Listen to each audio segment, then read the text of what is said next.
প্রায় ৩.৫ কোটি টাকার এই সেতুর নির্মাণ কাজ ১ বছরে শেষ হওয়ার কথা থাকলেও ঝুলে আছে ৫ বছর ধরে। বছরের পর বছর ফেলে রাখায় সেতুর রডগুলোতে ধরেছে মরিচা, কমছে কার্যক্ষমতা। ময়মনসিংহের ত্রিশাল ও ফুলবাড়িয়া উপজেলার যোগাযোগ সহজ করতে ৫ বছর আগে ফুলবাড়িয়ার চৌদার ছাগলছিড়া এলাকায় আখালিয়া নদীর পাশে ছাগলছিড়া খালের ওপর একটি সেতু নির্মাণের উদ্যোগ নেয় এলজিইডি। ২০২২ সালের জুনে কাজ শেষ হওয়ার কথা থাকলেও ৪ দফা সময় বাড়িয়েও নির্মাণ কাজ আটকে আছে। দীর্ঘদিন কাজ বন্ধ থাকায় পাশের ঝুঁকিপূর্ণ কাঠের সাঁকো দিয়েই চলাচল করতে হচ্ছে অন্তত ৬ গ্রামের মানুষকে।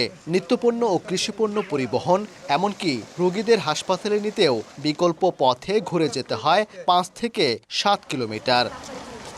একটি সেতুর অভাবে গ্রামবাসীর দুর্ভোগ যেন শেষই হচ্ছে না। এখন তাদের একটাই প্রশ্ন, কবে শেষ হবে এই সেতুর কাজ আর কবে মিলবে দুর্ভোগ থেকে মুক্তি? এই ব্রিজের কারণে আমাদের ছেলেমেয়েরা যেতে পারে না স্কুলে, বর্ষা সিজনে ছেলেমেয়েদের পার হইতে কষ্ট হয়। কন্ট্রাক্টর ইঞ্জিনিয়ার সলসতরে আঙ্গার বাইলবাট্টা চলে যায়। ইঞ্জিনিয়ার অফিসে একই কথা যে দ্রুত গতিতে হবে কবে, এলাকার মানুষ সেটা জানতে চায়। তবে আশার কথা শুনিয়েছে সংশ্লিষ্ট কর্তৃপক্ষ। এলজিডির উপজেলা প্রকৌশলী জানান ১ মাসের মধ্যে আবারও শুরু হবে সেতুর নির্মাণ কাজ।